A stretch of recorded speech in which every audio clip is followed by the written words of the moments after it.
one of the greatest rivers in North America, no longer reaches the sea.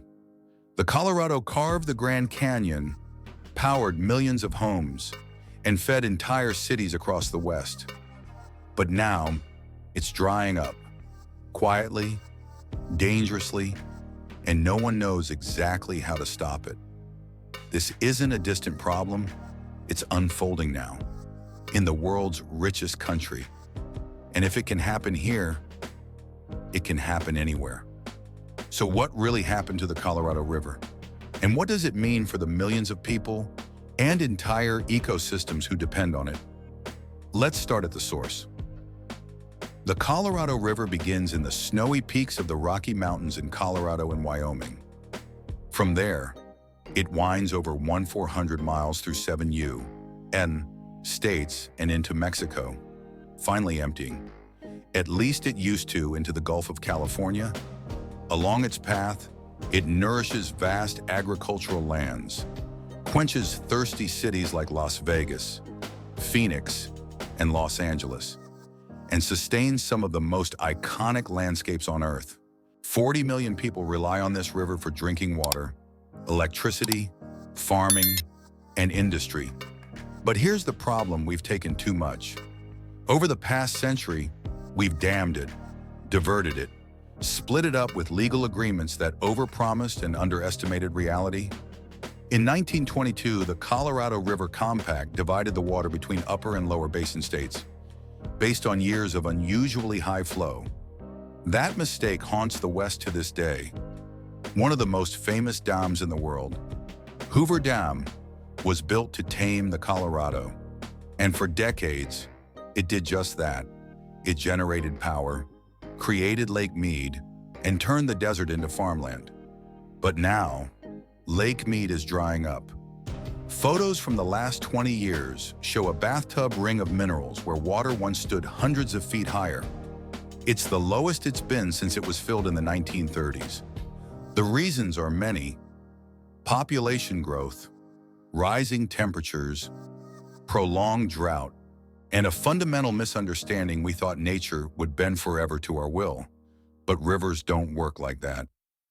In 2022, for the first time, federal officials declared a Tier 2 water shortage on the Colorado. States were told to cut back. Farmers were told to fallow their fields. Cities were warned to conserve. But the cuts weren't enough. Negotiations broke down. Political fights erupted. Meanwhile, and the river just kept shrinking. And here's the terrifying part: the Colorado no longer reaches the sea. For decades now, the river has been so overdrawn that by the time it passes into Mexico, it's little more than a trickle. If that, what used to be a lush delta, teeming with life, is now a cracked, salty wasteland. The Colorado River Delta once supported hundreds of species: wetlands, birds, fish, and mammals. Now, many are gone. The loss of fresh water allowed invasive plants to take over, soil to turn toxic, and migration patterns to collapse. The silence in these once loud ecosystems is deafening. And it's not just nature.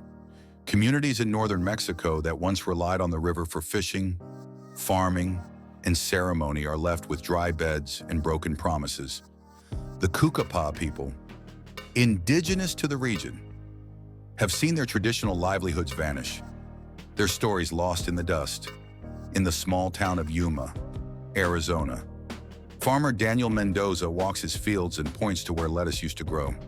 "My father worked this land. My son was supposed to take over," he says. "But we can't keep farming without water." His well ran dry last year. Now he works part-time in town, waiting for rain that never comes. In California, water wars are brewing between agriculture and cities. In Las Vegas, officials are installing new intake pipes, deeper and deeper, into the bottom of Lake Mead, just to keep taps running. And while politicians argue over who should get how much water, families are already adjusting limiting showers, letting lawns die, watching utility bills rise. For many, the crisis isn't theoretical. It's already here. But this isn't just a story about the American Southwest. It's a preview of what's coming everywhere. When a major river runs dry in one of the world's most developed nations, what does that say about the rest of us? Because here's the hard truth. No matter how rich or advanced a society becomes, it cannot out-engineer a dying river. You can build dams, dig canals, pump groundwater, but eventually, if you take more than nature can give, you lose. So what now? Some say we need better water management, smarter policies, desalination, technology. Others say we need to change how we live, grow fewer water-intensive crops, stop building golf courses in the desert, let rivers flow more naturally again. Maybe the answer is both. But one thing is clear, the Colorado is telling us something, and we'd be foolish not to listen, because rivers don't disappear overnight.